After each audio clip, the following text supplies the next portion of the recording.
देखिए, आपने कितनी मर्तबा इस बात को सुन रखा होगा कि भाई ज़िंदगी में जितनी जल्दी हो सके अपनी इन्वेस्टमेंट जर्नी को स्टार्ट कर देना चाहिए, क्योंकि आपके जो इन्वेस्टमेंट होते हैं ना, उसको टाइम चाहिए ग्रो करने के लिए। तो जितनी जल्दी आप इन्वेस्टमेंट को स्टार्ट करेंगे, उतना ज़्यादा आप अपने इन्वेस्टमेंट को टाइम दे पाएंगे, यानी ग्रो करने का मौका दे पाएंगे। तो आज की जो ये वीडियो होने वाली है ना, कंप्लीटली इसी टॉपिक के ऊपर होने वाली है कि भाई जिन्होंने 2025 के अंदर निवेश नहीं किया, समझिए वो जिंदगी भर अफसोस करते रहेंगे और पछताते रहेंगे, क्योंकि 2025 के अंदर जो मौका है ना, शायद वो मौका, मुझे नहीं लगता है कि फिर आपको जल्दी मिल पाएगा। 5 साल 7 साल के बाद ही इस तरह के मौका आपको देखने को मिलते हैं।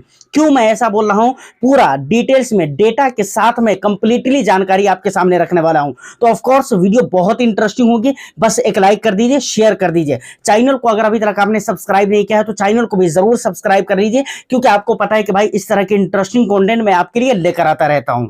तो फाइनली वीडियो के मेन टॉपिक के ऊपर आने से पहले एक बात मैं और भी कहना चाहता हूं। देखिए, आजकल जो मार्केट का जो ट्रेंड चल रहा है ना, आप देख रहे होंगे कि पिछले वीक में भी लगातार मार्केट साइडवेज ट्रेंड में रन करता रहा, चलता रहा है, समझ रहे हैं ना। और अभी इस वीक में अगर देखें तो सोमवार गया, मंगल है, ठीक है ना, और अभी भी वही हालत है आपको मार्केट के अंदर देखने को मिल रही है। और पिछले 6-7 महीनों की अगर बात करें तो भयंकर वाली गिरावट है। बहुत सारे लोगों ने रिडीम कर दिया, अपने पैसे को निकाल लिए डर कर, लेकिन आपको डरना नहीं है। तो आपको इस वीडियो से बिल्कुल हिम्मत मिलने वाली है, और जो चीज मैं आपको दिखलाने वाला हूं ना और बताने वाला हूं ना, इस तरह की वीडियोस आपको YouTube के ऊपर बहुत ही कम मिलती हैं। तो ये बात आपको क्लियर हो गई। अब देखिए, मैं आपको ये चीज क्यों बोल रहा हूं कि जिन्होंने 2025 के अंदर निवेश नहीं किया, वो आने वाले 5-7 सालों तक पछताते रहेंगे, वो मैं आपको बताता हूं। लेकिन उससे पहले कुछ डेटा है, यानी 2015 से लेकर 2025 तक है, कई सारी गिरावट हुई है। लेकिन वहां पर जो 2-3-4 मेन गिरावट है, जो बड़ी गिरावट है, जहां पर मतलब ऐसा लग रहा था कि भाई मार्केट तो अब क्रैश हो गया, पूरी दुनिया खत्म हो गई, अब कुछ कहने को और सुनने को बाकी नहीं रह गया, ऐसी वाली 2-3 गिरावटों के बारे में मैं आपको बताना चाहता हूं। सबसे पहले मैं आपको बताना चाहूंगा 2015-16 के बारे में, जब चीन संकट और डिमोनेटाइजेशन का डबल झटका लगा हुआ था मार्केट को 2015 के अंदर ये लगा हुआ था। 2015 में भारतीय शेयर बाजार को वैश्विक और घरेलू दोनों चुनौतियों का सामना करना पड़ा था। मतलब यह है कि इंटरनेशनली भी प्रॉब्लम्स थे और घरेलू जो डोमेस्टिकली जो प्रॉब्लम थे वो भी थे इंडियन स्टॉक मार्केट के अंदर। और वहां पर मैं आपको बताना चाहूंगा कि अगस्त 2015 में सेंसेक्स में एक ही दिन में सिंगल डे के अंदर मैं आपको बताना चाहूंगा 1624 पॉइंट की गिरावट हुई थी। कितने पॉइंट की? 1624 पॉइंट की गिरावट हुई थी। आपके बाजू में स्क्रीनशॉट है, आप उसे रीड कर सकते हैं, समझ रहे हैं ना। तो 1664 पॉइंट की गिरावट, ये कम बड़ी गिरावट नहीं होती है, समझ रहे हैं ना। वहीं पर अगर मैं परसेंटेज वाइज अगर आपको बताऊं तो लगभग 6% की गिरावट, यानी 5.94% की गिरावट हुई थी, जो कि एक बहुत बड़ी गिरावट थी। निफ्टी की अगर बात करूं तो निफ्टी बहुत ज्यादा नहीं गिरे थे, लेकिन 490 पॉइंट की गिरावट निफ्टी के अंदर भी हुई थी। अच्छा, ये जो गिरावट थी ना, ये चीन में युवान की डिवैल्यूएशन और वैश्विक आर्थिक मंदी की वजह से ये गिरावट हुई थी। ये मेन रीजन था जिसकी वजह से इतनी भारी गिरावट इंडियन स्टॉक मार्केट के अंदर देखने को मिला था। उसके बाद 2015 में ही फरवरी 2016 तक जो सेंसेक्स की गिरावट रही, सेंसेक्स जो इंडेक्स है उसके अंदर जो गिरावट रही वो 26% की गिरावट रही है सर, 26% की गिरावट रही है, यानी लगभग 7000 पॉइंट की गिरावट रही है। निवेशकों की संपत्ति के अगर हम वहां पर नुकसान की बात करें तो 7 लाख करोड़ रुपए का नुकसान हुआ था। उसके बाद नवंबर 2016 में डिमोनेटाइजेशन ने बाजार को फिर से झटका दिया था, समझ रहे हैं। डिमोनेटाइजेशन, वही चाइना में डिमोनेटाइजेशन की वजह से फिर से बाजार को एक बहुत बड़ा झटका लगा था, जहां पर सेंसेक्स 1689 अंक, यानी लगभग 6% की गिरावट वहां पर सेंसेक्स के अंदर हुई थी। और उसके बाद 26,902 पर, और निफ्टी 541 अंक गिरकर 8,002 पर आकर रुका। और आपको मैं बता दूं कि भाई ये गिरावट जो हुई थी वो क्यों हुई थी, पता है आपको? हमारे इंडिया के, ये वही टाइम था जब हमारे इंडिया के अंदर नोटबंदी हुई थी, जब ये कहा गया था कि भाई काला धन इंडिया के अंदर वापस लाया जाएगा, और उसकी वजह से नोटबंदी की गई थी। प्लस उसी टाइम पर यूएस के अंदर जो इलेक्शन था, इन दोनों चीजों ने मार्केट के अंदर बहुत ही ज्यादा घबराहट पैदा करी थी और मार्केट को बहुत ही बुरे लेवल की गिरावटों से सामना करवाया था। ये 2 रीजन थे जिसकी वजह से ये वाली गिरावट हुई थी। उसके बाद 2016 की जो ये वाली गिरावट बताया हूं ना, उसके बाद लगभग 2018 तक, यानी 16 के बाद 17 और 18, ये 2 साल मार्केट को रिकवर करने में लग गया।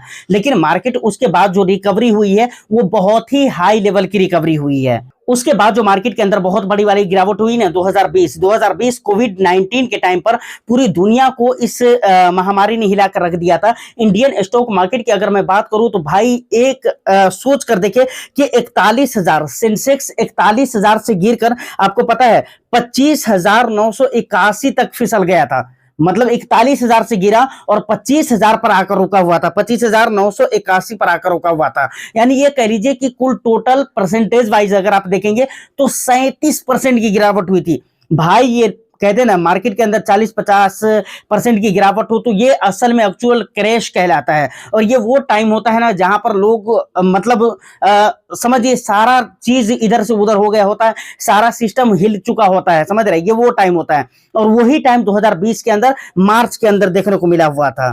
निफ्टी की अगर मैं बात करूं तो 12,125 से गिरकर 7,511 पर आकर रुका हुआ था। वहीं पर 23 मार्च की अगर बात की जाए मतलब सिंगल डे की अगर बात की जाए तो वहां पर सेंसेक्स के अंदर 13% की गिरावट हुई थी। उसके बाद निफ्टी के अंदर अगर बात की जाए तो वहां पर लगभग जो है ना कितने परसेंट की 13% की गिरावट यहां पर भी हुई थी। मतलब दोनों जगह पे लगभग 13% की गिरावट हुई थी। तो ये सारी गिरावट और ये वाली जो गिरावट थी ना इतनी भयानक वाली गिरावट थी जिसका जवाब नहीं है भाई साहब। लेकिन इस गिरावटों के बाद अगर आप रिकॉर्ड को पढ़ने की कोशिश करेंगे तो आपको पता चलेगा कि भाई आरबीआई की तरफ से पैकेज दिए गए, उसके बाद एफआईआईज की लगातार खरीदारी इंडियन स्टॉक मार्केट के अंदर होने लगी और बिलीव इंडियन स्टॉक मार्केट के ऊपर एफआईआईज का बढ़ने लगा। वहीं पर घरेलू निवेशक की भी निवेश आने लगे और उसकी वजह से इतनी तेजी के साथ मार्केट ने रिकवर किया कि भाई फिर से 41,000 का जो लेवल था उसका एक अपना बनाया हुआ ऑल्ट लेवल था उसको भी उसने छुआ और उससे बहुत हाई लेवल की रिकवरी हुई। एक नया हाई भी मार्केट के अंदर बनता हुआ दिखा था। और उसके बाद की अगर मैं बात करूं तो आ जाता है 2025 जहां से हम और आप अभी गुजर रहे हैं, समझ रहे हैं ना। तो यहां पर लगातार गिरावटें हो रही है। अब देखिए यहां पर एक सवाल आपकी तरफ से हो सकता है कि भाई आखिर में 2015-16 की बात क्यों किया, 2018, 20, 19 वगैरह वगैरह इन तमाम तरह गिरावटों और भी बहुत सारी छोटी बहुत बड़ी गिरावटें हुई है, लेकिन जो बड़ी बड़ी गिरावट थी सिर्फ मैंने उसका चर्चा किया है। ये मैं इसलिए आपको बताया क्योंकि मार्केट का इतिहास अगर आप पलट कर देखेंगे तो आपको पता चलेगा कि मार्केट के अंदर गिरावटें इतनी रिकॉर्ड तोड़ हुई है जिसका जवाब नहीं है। बहुत ही हाई लेवल की गिरावट हुई है, लेकिन मार्केट का इतिहास बताता है कि भाई किसी भी बड़ी गिरावटों के बाद मार्केट ने अपने आप को रोक कर नहीं रखा और ऐसा नहीं है कि मार्केट के अंदर रिकवरी नहीं आई है। तो जो लोग अभी ये सोच रहे हैं कि भाई मार्केट गिर रहा है, मार्केट और भी ज्यादा गिर सकता है, मुझे मार्केट से निकल जाना चाहिए, तो मुझे लगता है कि वो लोग अपने पैर में कुल्हाड़ी मार रहे हैं और अपना नुकसान करवा रहे हैं। क्योंकि जिन्होंने कोविड-19 के बाद जो गिरावट हुई थी, जो मैंने आपको बताया ना 37% की गिरावट हुई थी, उस गिरावट के अंदर जिन्होंने टिक कर रहा है मार्केट के अंदर उन्होंने देखा है कि भाई उस गिरावट के बाद मार्केट ने जब रिकवर किया और एक नया हाई बनाया उस टाइम पे उनके पैसे कितने ज्यादा बने थे।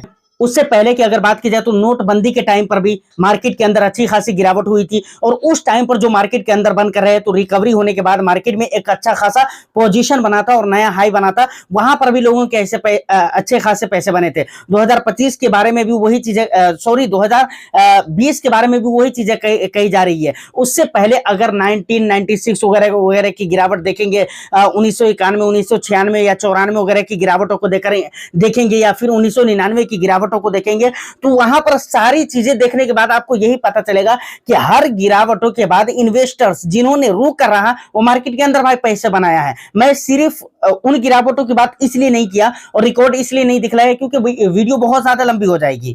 तो कहने का मतलब यह है कि लगातार जो ये 5-6 महीने से जो मार्केट गिर रही है ना, इस गिरावट में जो बंदा टिक गया है यकीनन वो मार्केट के अंदर पैसे बनाएगा। ये बात क्लियर हो गई। अब बात आती है कि मैंने आपको कहा ना कि जो 2025 के अंदर निवेश नहीं करेगा उनको शायद फिर 4-5 सालों 6 सालों तक मौका नहीं मिल पाएगा।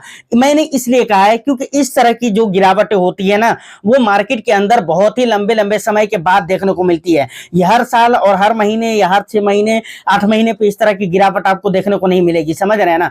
ये 4 साल 5 साल 6 साल के बाद इस तरह की गिरावटें आती हैं मार्केट के अंदर। तो एक मर्तबा अभी जो 2020 के बाद देखिए तो ये बहुत बड़ा मौका है 2025 के अंदर, समझ रहे हैं ना। 2022 वगैरह में भी गिरावट हुई थी, उससे मैं इनकार नहीं कर रहा हूं, लेकिन ये बहुत बड़ा मौका है कि यहां पर मार्केट के अंदर अच्छी खासी गिरावटें हो चुकी है। ये निवेश करने का बहुत तगड़ा मौका है और यहां पर वही लोग और जो लोग यहां पर निवेश करेगा यकीनन मार्केट के अंदर वो पैसे बनाएगा। क्योंकि मार्केट बहुत ज्यादा नीचे जा चुका है। ये तो और भी ज्यादा नीचे था, लेकिन अभी हाल फिलहाल में काफी हद तक की रिकवरी हो गई है, लेकिन फिर भी अभी भी मौका है। तो मैं ये कहता हूं भाई, ओवरऑल मेरे कहने का मतलब यही है कि अभी देश के अंदर सारी चीजें ठीक हो रही हैं। अब देखिए, लगातार 6 7 8 महीनों से जो मार्केट के अंदर नेगेटिविटी चल रही है, तो ये सिंगल डे के अंदर या डे वन के अंदर ऐसा नहीं कि ये सही हो जाएगा, समझ रहे हैं ना। सिंगल डे में कुछ नहीं होगा या सिंगल वन नाइट के अंदर कुछ भी नहीं होने वाला है। इसको थोड़ा रिकवर करते करते टाइम लगेगा, जैसे कि मैंने आपको अभी अभी बताया है एग्जाम्पल में, और मैंने इसका सबूत भी दिया है कि भाई मार्केट के अंदर रिकवरी होने में टाइम लगता है, लेकिन जब टाइम लगता है ना, तो वहां पर आपके पैसे भी बहुत हेवी लेवल के बनते हैं। 2016 की गिरावट के बाद आपको पता है कि 2017 और 18 लग गए थे मार्केट को रिकवर होने में। उसके बाद 2020 में कोविड 19 के समय पे 8 महीने लग गए थे मार्केट को रिकवर होने में। तो इसी तरीके से लगातार 6 7 महीने 8 महीने से गिरावट हो रही है, तो इसको रिकवर होने में कम से कम 6 महीने तो मानकर चलो कि आप लगेंगे ही लगेंगे। लेकिन इसमें आपको घबराना नहीं है, क्योंकि यही वो समय है जहां पर आपको बंद कर रहना है और पैसे बनाना है। और जो लोग निवेश नहीं किए हैं उनको निवेश कर देना चाहिए, क्योंकि इस तरह के साल और इस तरह के मौके आपको हर साल देखने को नहीं मिलते मार्केट के अंदर। और इसीलिए मैंने आपको कहा है कि भाई उनको 4 5 साल तक अब सिर्फ अफसोस करना पड़ेगा, पछताना पड़ेगा। तो ये सारी जानकारी थी, तो मैंने आपको पहुंचाया है। बाकी आपका इन तमाम तर मुद्दों के बारे में क्या कहना है, इन गिरावटों के बारे में आप कैसे सोचते हैं, क्या सोचते हैं, आप अपने वैल्यूएबल फीडबैक के बारे में जरूर ही मुझे कमेंट सेक्शन में बताइएगा। उम्मीद करता हूं कि ये इन्फॉर्मेशन और जानकारी आपको अच्छी लगी हो, वीडियो अच्छी लगी हो, तो बस एक लाइक कर दीजिए, शेयर कर दीजिए। चैनल को अगर अभी तक आपने सब्सक्राइब नहीं किया तो चैनल को भी जरूर सब्सक्राइब कर लें। मैं फिर मिलता हूं किसी नेक्स्ट एंड इंटरेस्टिंग वीडियो में। जब तक के लिए all the best. Thank you for watching.